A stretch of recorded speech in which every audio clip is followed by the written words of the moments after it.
Friday Night Blitz is sponsored by your local Fairway food store. We're the Waukee Northwest cheerleaders. Welcome into the Friday Night Blitz! Welcome into the Friday Night Blitz. It is week 8, the end of the regular season already for 1A, Class 8 player, Class 2A, Class A. Crazy stuff. A lot of teams locking in postseason spots. Some teams, fortunately, not making the playoffs, but they still get to play a week next week. An exciting night, though. It's almost do or die time for a lot of these teams. Next week, yeah. Felt like football weather, though, was out there. Were you cold?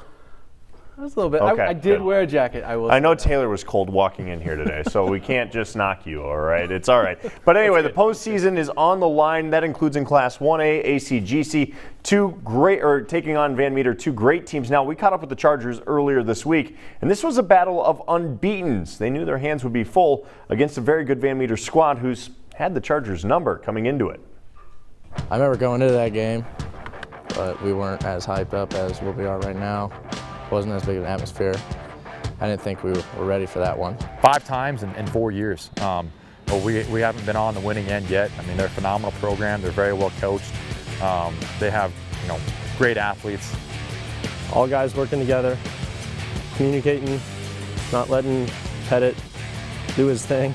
They've won 50-some plus regular season games dating back to 2015. So, obviously they're doing a lot of things right. They kind of created that dynasty.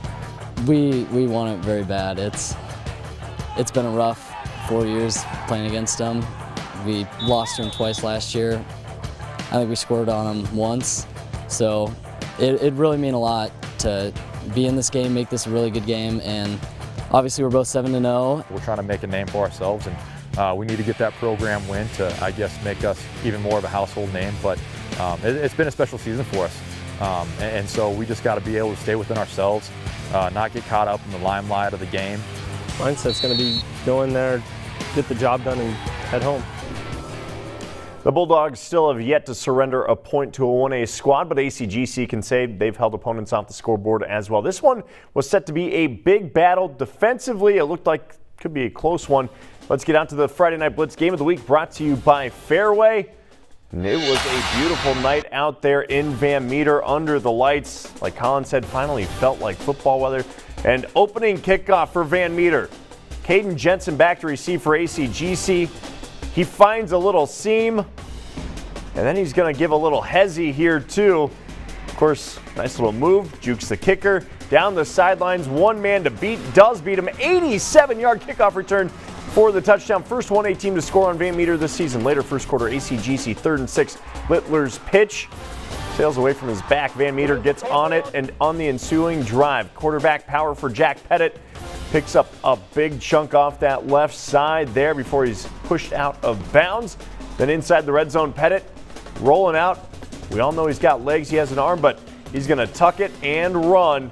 He'll try to cross the goal line. 7-7 football game after the PAT. After a pump by ACGC, Van Meter trying to take a shot. Pettit looking deep, but Charlie Crawford makes a play. Strong hold on for that interception. Still tied 7-7. Second quarter, Dalton Van Pelt now. Little 24-yard pickup off the right side of his offensive line. Gets shoved out of bounds. And then Van Pelt going to cap the drive 22 yards right up the gut. Little seam, little cut. See you in the end zone down the heart of the defense for ACG. After another pump by ACGC, Van Meter goes marching once again. Pettit, 3rd and 14. Flush from the pocket using those lethal legs. Picks up the first down, then lowers the shoulder for the first down as well. Then they cap it off. This time it's Carter Derflinger getting the edge, finds a hole. There's the score, 21-7 Bulldogs. They'd run away with this one. 41-7 the final. Van Meter with their 59th straight regular season win, 41-7 that final. And just a reminder, you can still decide our game of the week for week 9. That will be the last regular season game for Class 3A, 4A, and 5A. Playoffs start for A-player A, 1A, and 2A next week. So here are the games to vote on. Go to our website at the break or hop on the We Are Iowa app right now while you're watching and vote. The 4 games to vote on are Lewis Central taking on Winterset. That's a huge matchup for both those teams. Norwalk taking on Bondurant-Farrar, a crucial 4A showdown there. Fairfield at Grinnell, both teams on the cusp of a playoff berth. And Roosevelt at Valley. Rough Riders will need to win this one for any hope at a playoff slot. Valley might actually be in a similar spot, though. Their RPI was sitting pretty coming into tonight's game. Of course, a big one against Dowling. We'll get to those highlights again in just a bit, but go to weareiowa.com. Vote for our game of the week in Week 9. Now, out to Earlham. Gotta love the water tower out there. Darrell Metcham. He was the human highlight reel down there in Earlham tonight, taking on Riverside. Second half highlights. Earlham up 28-14. They keep it paced. Matcham, 33-yard touchdown run. Fans loving life over there. They'd get the ball back. This time, Matcham tack on 40 more yards. 73-yard touchdown after shedding that tackle. He is good as gone. That is another big touchdown run for Matcham. A huge night for him. We'll have more on his stats in just a bit after a Riverside score. Earlham back at it on the ground. I told you, human highlight reel. This kid going off the left side now. Another huge pickup. It's another hesitation move. Breaking ankles out there. If he had a little more room to work, he would have been golden. And then Matcham finding a seam in the fourth quarter. Plows over the goal line for the score. Cardinals have some momentum going into the postseason. 49-21 your final over Riverside. All right, Colin.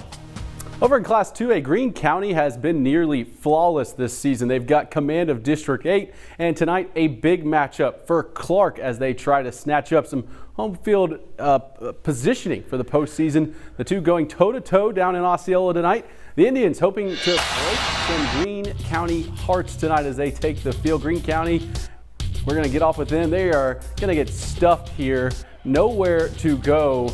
And then we're going to get to, I believe this is Camus Bullis, is going to strip the ball here for a turnover. Indians, then they're going to jump on offense.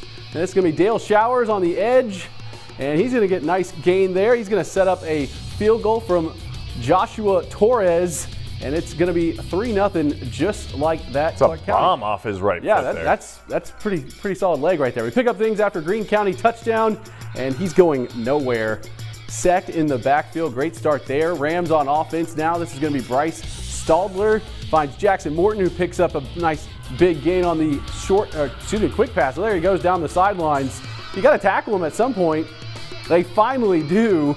And then Staldler is going to fake a handoff here. And then he takes it himself. And he's into the end zone. Touchdown for Greene County there. Makes it 14-3 following that drive. Bad snap, and you got to fall on it, son. I don't know why it didn't just drop on that ball. They recover near the 10, and then the ensuing possession, Lamar Anders right up the middle, and that looks really easy. Another touchdown there. It's 20-3 Rams at that point, and then it just goes from bad to worse for the Indians. Jack Cooley is going to air one out. He's saying go deep, but their man's going deep too. That's center field picked off by Brenner Gallagher. And then he stays, look at the tiptoe, and then we're going to jump over to Brennan Gallagher here. Next play, toss to Morton around the edge, and he's into the end zone. Wow, that's about as easy a touchdown as you can find there. And then we're finally going to hit the second half. It's 28-3 at this point, and then we're going to see a little shuttle pass, and this is Morton, and Morton is gone. Big see guy. You later, just like Morton Salt, he's pretty good. Greene County rolls tonight, 49-3. And then let's head to the second quarter after a Gilbert run.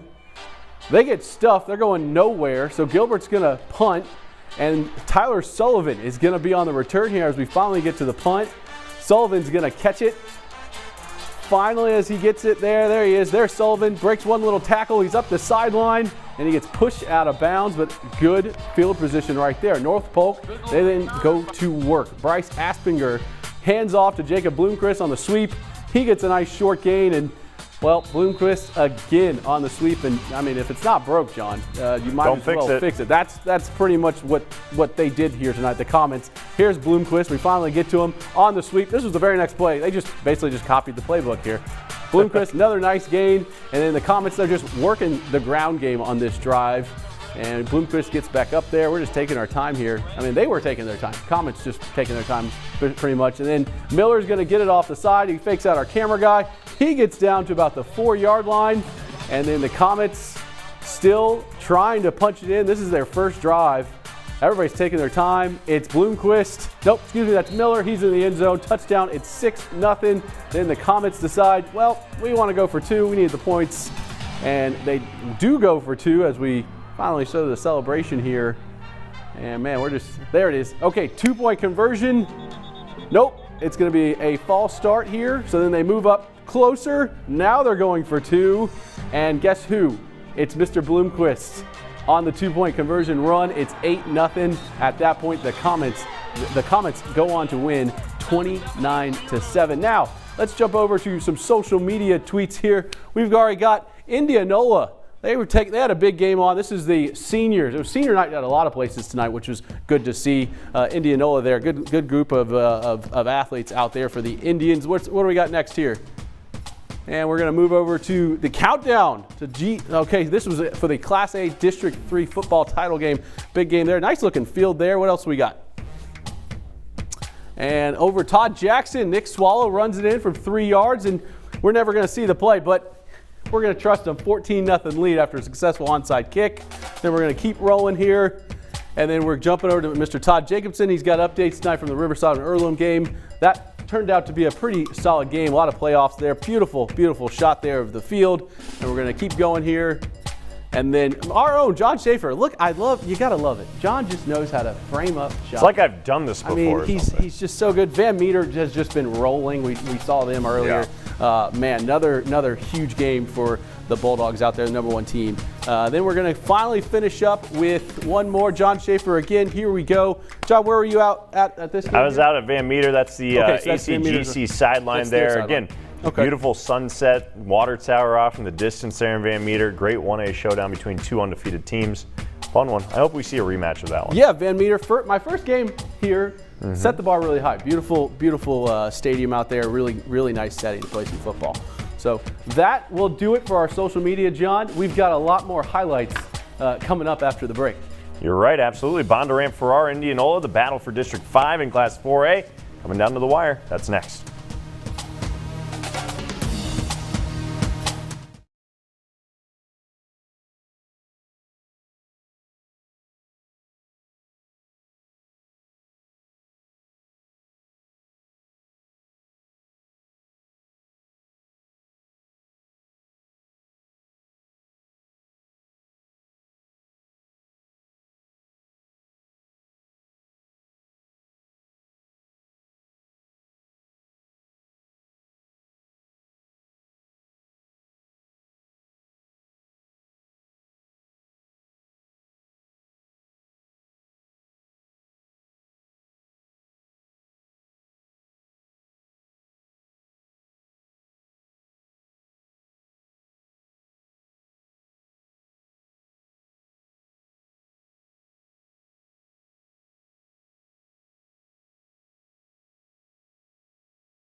All righty, our first play candidate. You saw it from the Van Meter ACGC highlights. Opening kickoff for ACGC, Caden Jensen.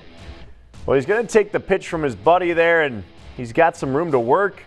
And that's a big no-no if you're Van Meter. Opening kickoff, this was the only scoring done by ACGC tonight. Still an impressive play, 87 yards to the house. What a run back by Jensen for that return touchdown. All right.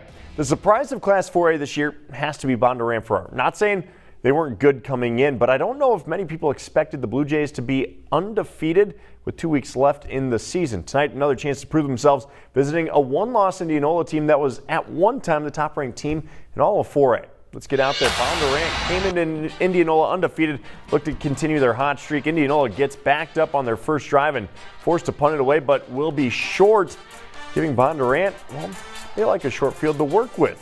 So Nolan Meyer's going to go to work offensively, or take the handoff, I should say, and find a little bit of running room. Look at him bouncing it, finds a seam, great block, brings it out to the 30. This time Meyer get the pitch backwards, going to attempt to throw downfield. A little trickeration, nearly picked off. Indianola wants that back in fourth down trouble. Meyer going to take direct snap, runs it, looking, breaks a tackle, but taken down short of that yard to gain.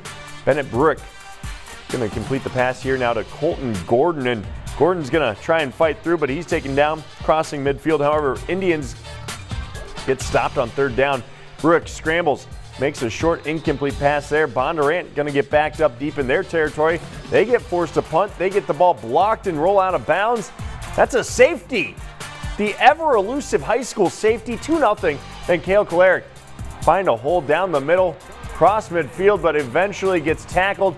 Such a dynamic running back that young man is. Eventually, he does get stopped. Just a field goal for Indianola. But then we get a pick.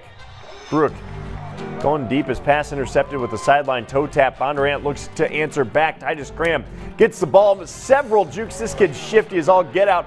Cutting back, finds a little room. Down to the 45. Graham finishes the drive with another cutback. Walking into the end zone, 7-5 at half. Indianola, though, goes on to win this one 34-16 over Bondurant-Farrar. I got to double check that score. We'll see if we can get that updated for you. All right, Newton starting the game with the ball, taking on Xavier tonight out in Newton. They quickly get stopped by Xavier, though. Xavier, Alex Neal handing it off to Will Hisserote for the touchdown.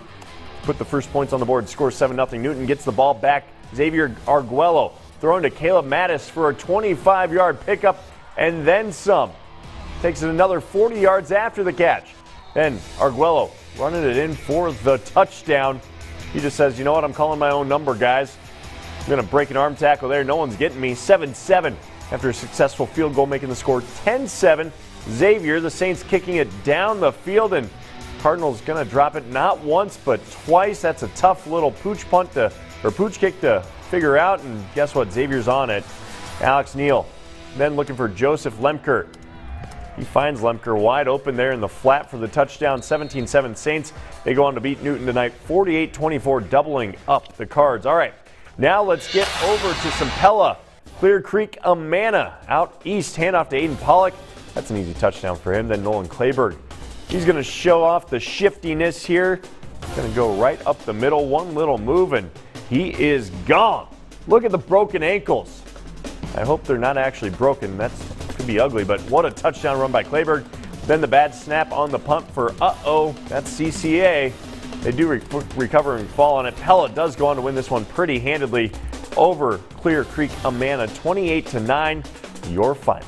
All right, up next, Southeast Polk trying to keep cruising along. A trip to Ankeny Centennial could spell trouble, though. We'll get out to Binger next.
Welcome back. Southeast Polk looked unstoppable early on this year. Then they got hit by the injury bug. A loss to Ankeny happened. They've played 2 tight ones as of late, and tonight the 3-4 Jaguars of Centennial looking to upset the Rams. Don't sleep on Centennial either. They've played some close ones as well. For more on this big matchup out in Ankeny, let's get to Binger.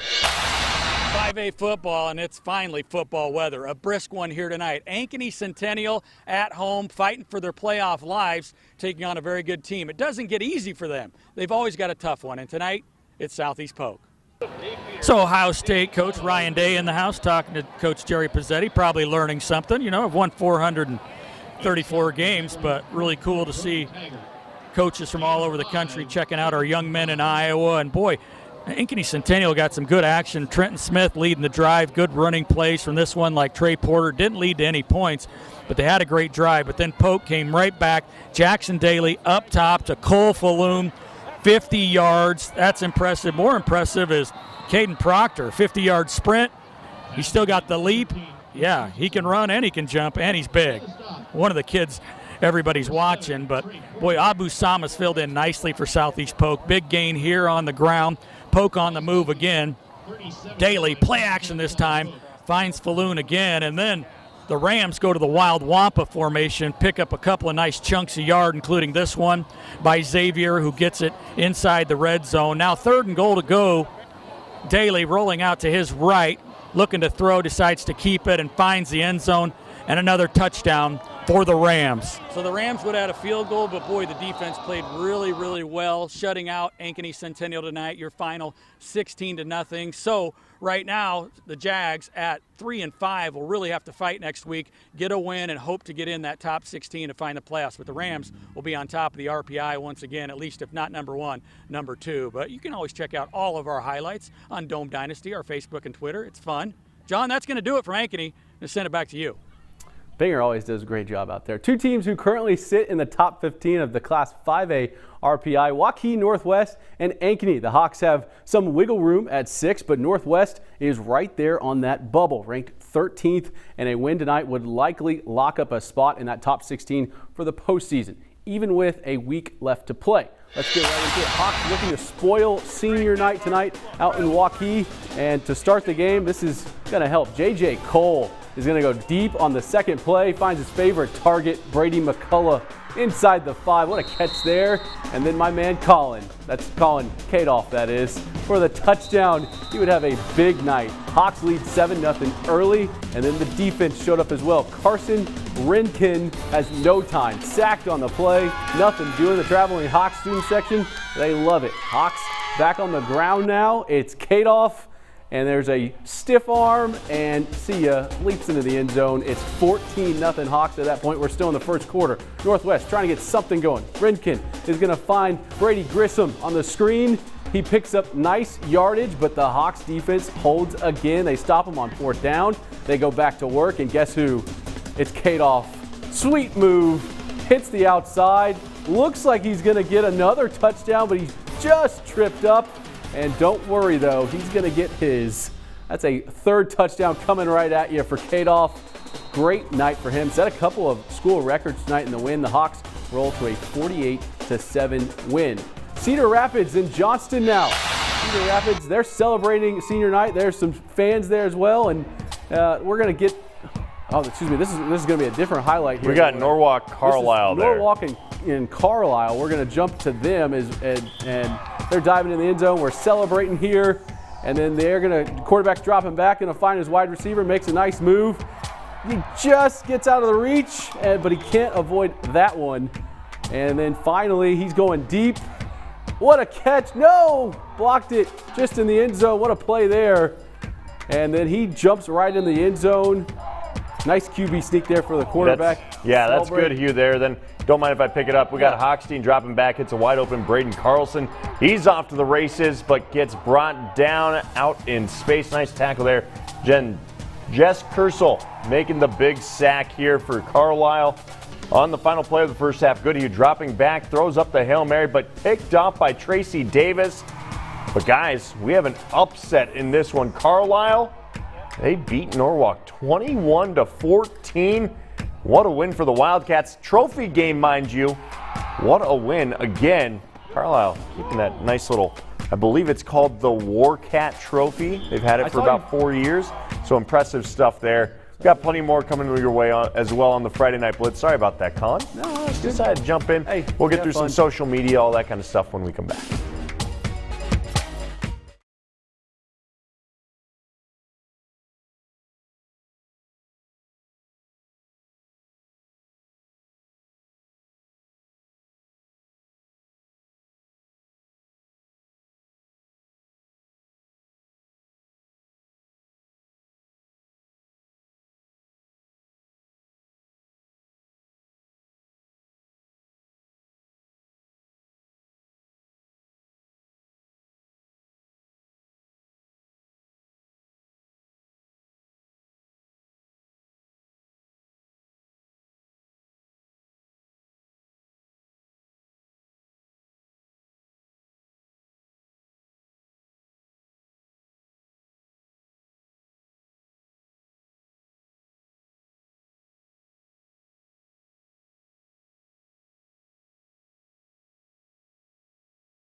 And we got the play of the week here. We already saw him in one highlight. This is our main man, Metcham here. And he was just you called it, highlight reel here. He's gone. This is a 73-yard touchdown run. He ran for over 250 yards in this game. This was one of those long runs. I mean, just the best, probably the best player on the field tonight. I don't think that's too far-fetched.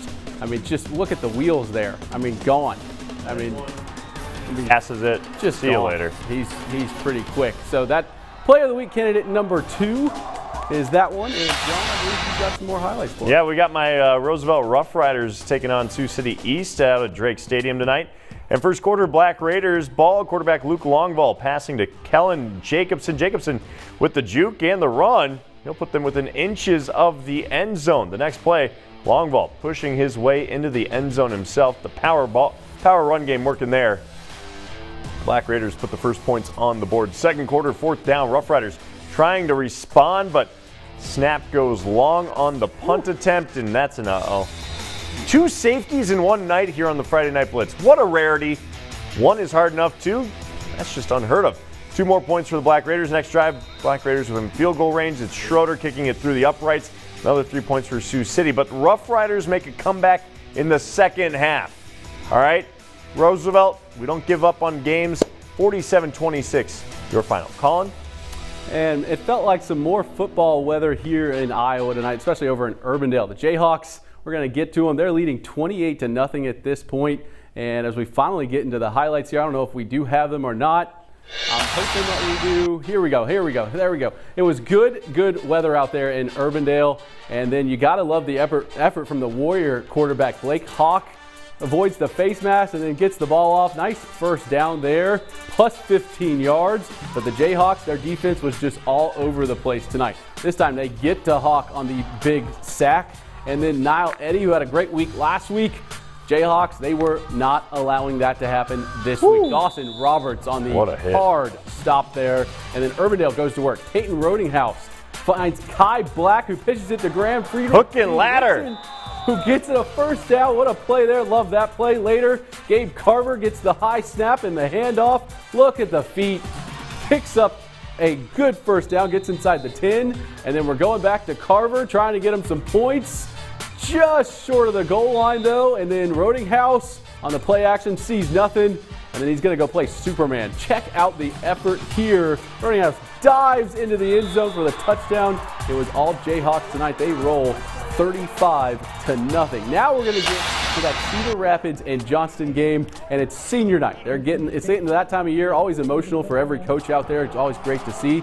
But Cedar Rapids taking the field here, and we're going to finally see the quarterback's going to find, Rainer's going to find Center here, and he's going to get a nice first down, and then mid-play, Center's on the run, and he fumbles, and Johnston jumps on it. How about that one? Then it's going to be the Dragons running back. Looks like he's going to find pay dirt, but he's just short. And don't worry, though. They punch it in on a QB sneak. Wildcats, though, they try to answer.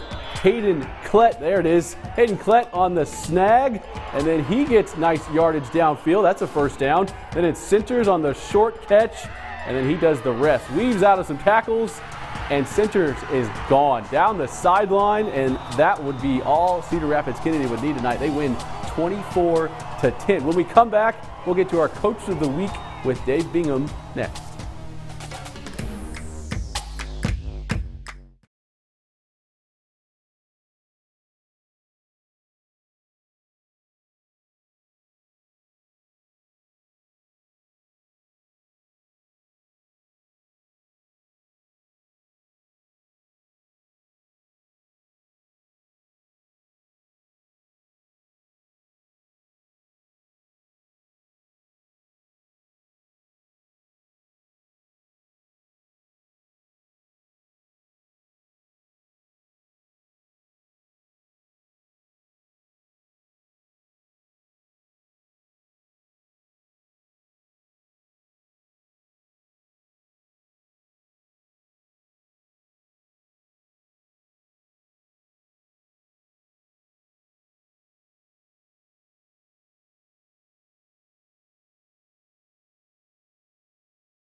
Welcome back in. Thanks for sticking with us so far in week 8 of the Friday Night Blitz. Time now to get back out to Binger with our interview of the night.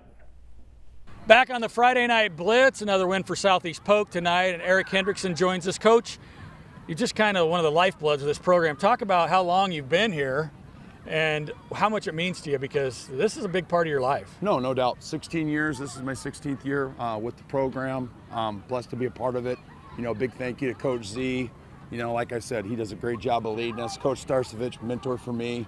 Love being around the guys, and most importantly, it's fun being around the kids, man. I'll tell you what, it keeps you young, right? Yeah. They're a blast to be around. They do a great job, and like I said, you know, at the end of the day, it keeps you young, and it's a lot of fun. So let's talk about this squad, because you go every year is different, and when you look at this team, I think sometimes your expectations get so high, but man, you've kind of stayed steady. What's special about this team this year? You know what? I think they love each other. And at the end of the day, that's a big thing. You know, we talk about that all the time. You know, I think sometimes, you know, people can misconstrue what love really means. And at the end of the day, you know, when you hear the word love, you know, it means you can depend on each other. You can count on me.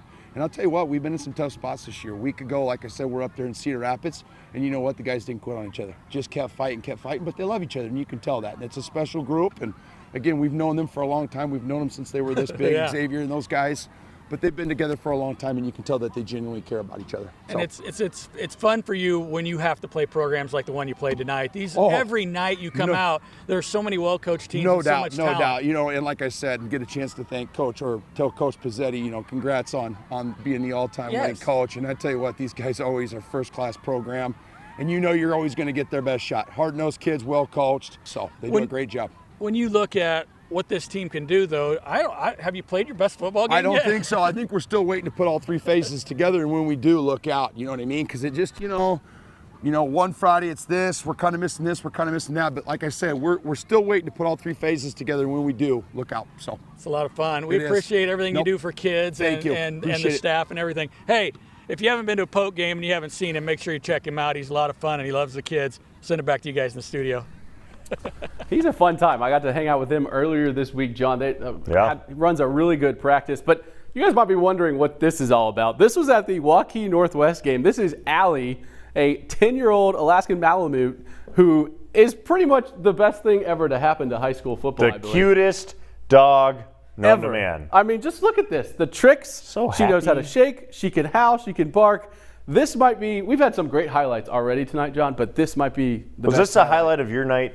Pretty much. If you can send me out to Waukee Northwest for the rest of the year, I'll be okay. We need to find her a dog toy blitz game ball. Yes. I think we can find that. All right. So.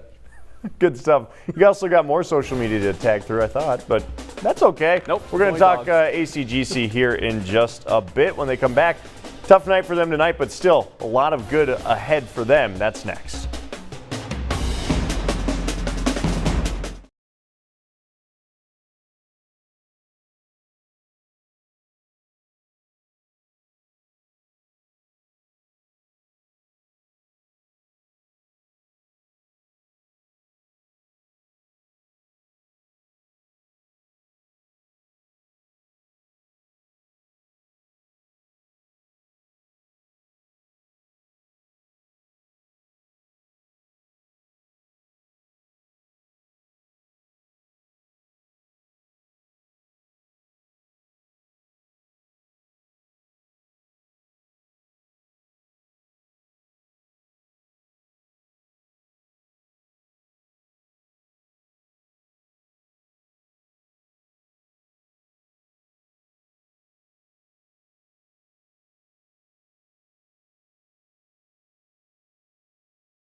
Our third play candidate of the week comes to you, brought to you by Clarke, Greene County. Rams senior Jackson Morton. You know, Colin said he's as good as Salt, if not better. Morton's Salt, that's all right. He's not salty by any means, though. Takes the shuttle pass around the edge, 50 yards for the score. Greene County, a threat in 2A to make a run to this dome this year. We'll see what they can do. Again, this is our play candidate 3. Play of the week will be announced here in just a little bit. Alrighty, ACGC has come a long way in a very short time. It's crazy to think the co-op between these three schools started just 6 years ago on the football field. A lot's changed, including the caliber of play on that field, and that has them on the cusp of a little bit of history if they can stay hot. We took on a 2-year program that was 1-17, so the expectations weren't high. That didn't stop head coach Cody Mathewson from envisioning what could happen with a little spark at ACGC. I looked over, I said, in 4 years, we're going to go 9-0. Well, here they are. The Chargers in season 4 under Mathewson are 7-0. There was a doubt in my mind that we weren't going to be where we are. Obviously, we're here. We just got to take advantage of all the moments we have. It's been the senior class that's guided them to this point. This is the first senior class that I've had through all their whole career. It doesn't hurt when 3 of the 15 seniors on this team make up the 3 running backs in the triple option the Chargers run. To have those 3, you know, to do the things that they're able to do, to carry the ball like they do.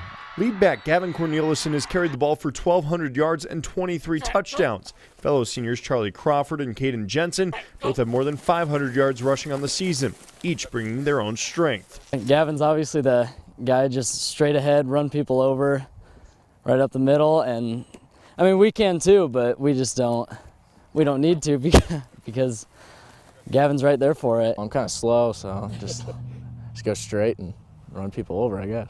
Caden's the guy, you get him in the open field and he's the straight ahead, and I make the moves. This doesn't work without all 3 being as dynamic as they are. They make some big time blocks for me. It's not always me just running someone over. They're always taking on the first guy, and then I just go off them, and they're really helpful. It will be that 3-headed attack that ACGC will continue to ride as they get into postseason play next week. What was once thought as crazy is certainly possible as the Chargers try to run all the way to the Dome. Everybody's a good team once playoffs start. It doesn't matter. So to get a home field advantage in that first round playoff game is going to be huge. It's going to take all 11 guys, both sides of the ball, to work together and really buy into everything. It would mean everything for not even just the football team, for the whole community, for all Adair, Casey, and Guthrie. 1, 2, 3, Prairie! And just a reminder, you still get to decide our game of the week for week 9. ACGC Van Meter was our game of the week, voted on by you, the fans. We had nearly 14,000 votes this last week. Let's see if we can do just as good next week. 3A, 4A, and 5A finishing off the regular season next week. A player A, 1A, 2A start playoffs. So go ahead, hop on WeAreIowa.com right now or go vote on the app as well. The 4 games to vote on currently: Lewis Central versus Winterset, Norwalk taking on Bondurant-Farrar. That's a crucial 4A showdown there. Fairfield at Grinnell, both teams on the cusp of a playoff berth. And Roosevelt at Valley. The Rough Riders might need to win this one for any hope at a playoff slot. Let's go Rough Riders. Valley might actually be in the same spot. Okay, not really. They were the #1 RPI team coming into the night. A loss to Dowling's not going to drop them too far. But again, go vote WeAreIowa.com. Those 4 games are the ones you get to pick for our Week 9 Game of the Week. Up next, the weekly awards, our game ball, plus our play of the week. We'll announce which one took it all. That's next.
Alrighty, let's get right into it. Our play of the week, sponsored by Wyckoff Heating and Cooling.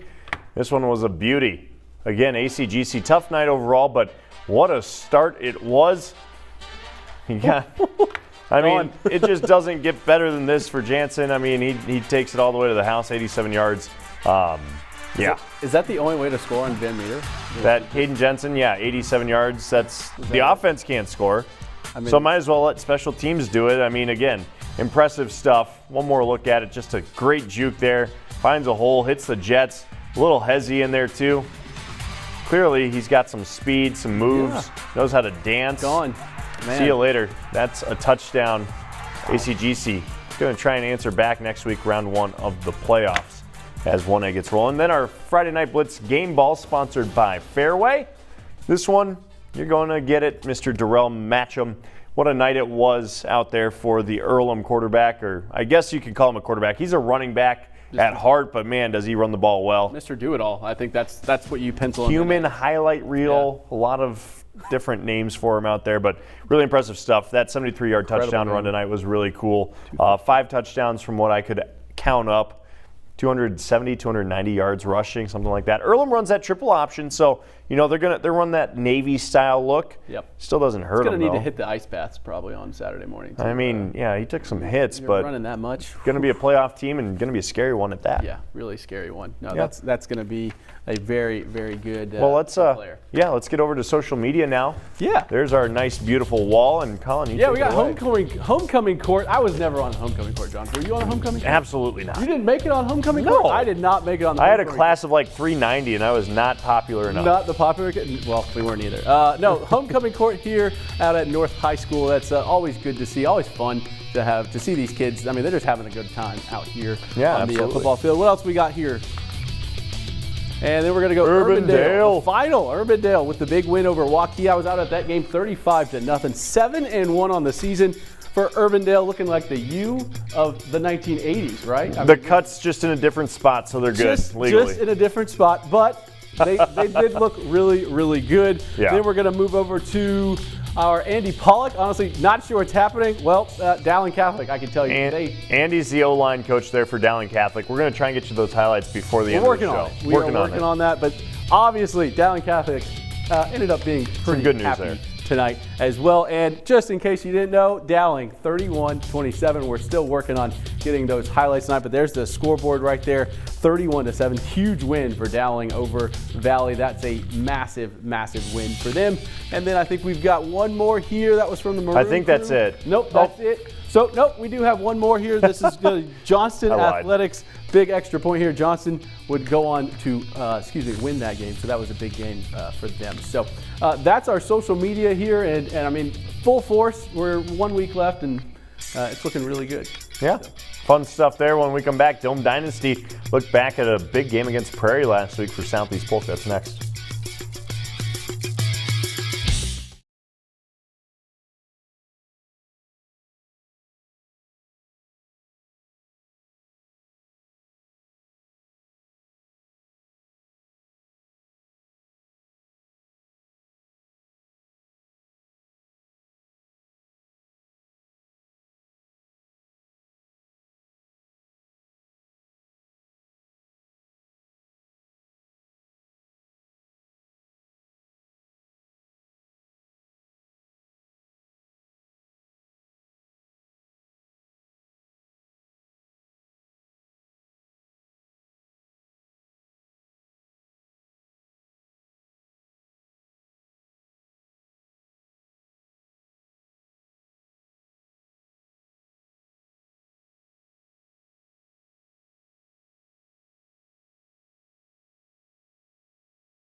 Welcome back in. Southeast Polk was in a last-second thriller last week at Prairie. Dave Bingham and the Dome Dynasty team were there to document it all. Here's a look back on Week 7.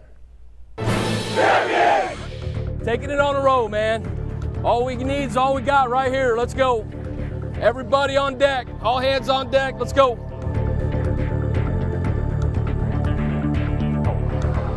He's got the option. He's going to punt it. Sam Good with the block. He waited too long and the Rams got their hands on it. The ball is at the 40-yard line. Sam Good with the block. Daly gives to Sama. Right up the middle. Scoots out. Daly again to Sama. Right up the middle. Great blocking. Outside. Uses his speed. Down the sideline. Sama. Nobody's going to get him. Hey, I way to answer the bell, man.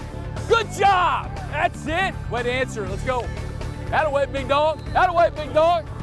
The give to Sama. Left side. Running room. Dragging defenders. Still on his feet. Give to Sama. Great blocking right side. Nifty spin move by Sama. Stays on his feet. Drags some defenders. Daly again with the give to Sama. Left side. Just keeps making people miss. They can't get a good handle on him. Daly wants to pass. Sets up. Fires deep for Falloon. Oh, he's got him. He's got him. Inbounds and touchdown. 40-yard touchdown strike from Daly to Cole Falloon. Vicko. Give to Taylor. He's crunched at the line of scrimmage. Quick pass. Falloon, right side. Catches. Makes the first man miss. Right down the sideline he goes. Drug out of bounds at about the 24-yard line. Falloon on the quick strike from Daly. Daly rolls out right. Now he looks back left across the middle. Oh, it's picked off. He wanted Sisler. He got Martin. Martin with the interception, rumbling out past the 30. Second down and goal from the 2. Low snap, Becco, right side, touchdown. Taylor, right side, walks in, touchdown.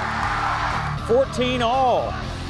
Taylor, again, right side, busting through the line, still on his feet, diving for the end zone. Is he in? Yes! Here is Daly. Pick for Falloon, he's got him. Nice hands by Falloon, he's brought down just inside the 50. Turns, gives to Sama, who pitches back to Daly, who has time and fires deep for a man who's wide open. It's Cole Falloon, and he's in the end zone for a touchdown. 52-yard touchdown strike from Daly to Falloon, and the Rams have tied this game with 4:28 to go. Good job. Way to do your job. Way to do your job. Here's the field goal for the game. Sawyer Cezak for the Hawks. There's the hold. The kick is blocked. The kick is blocked. Big field goal blocked by Xavier Wampa. And the Rams pull it out, 21-20. And big win. We knew it was going to come down to the wire. They got a good play, fumbled, got it back, got lucky. We knew how to get a stop for the game, and I was just blessed to come out of the block. What a classic that was. All right, we'll wrap things up. We got Valley Dowling highlights for you just in the nick of time. That's next.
All righty, welcome back into the Friday Night Blitz. We're having a slight technical difficulty with Valley Dowling.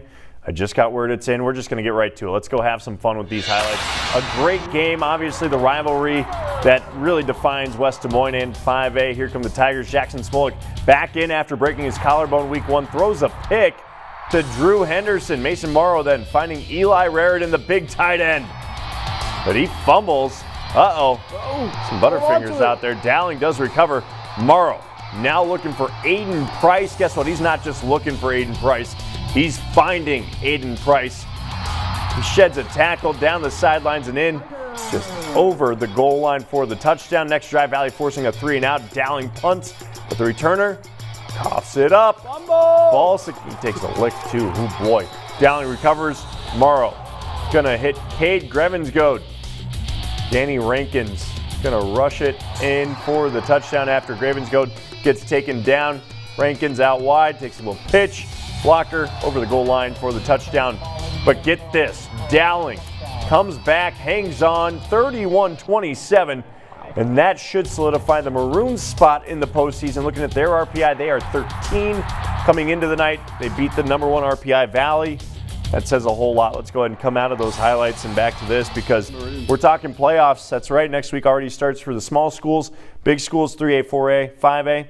They get one more regular season week and then field of 16. RPI is what defines 5A this fall. So it'll be interesting to see how things shake out. That calculation for the RPI, I don't think. Thank goodness the association does it because I was a math kid for like 2 years in high school, and then I said, no, we're going to English. So I asked numerous coaches on the sidelines if they knew what the calculation was, and all of them said it's way above my pay grade. So yeah, it's over my head. They probably hired some MIT grads to do it, or something like that. They got someone really smart in the IHSAA office. We'll get you started with playoffs and then week 9 next week. See you then.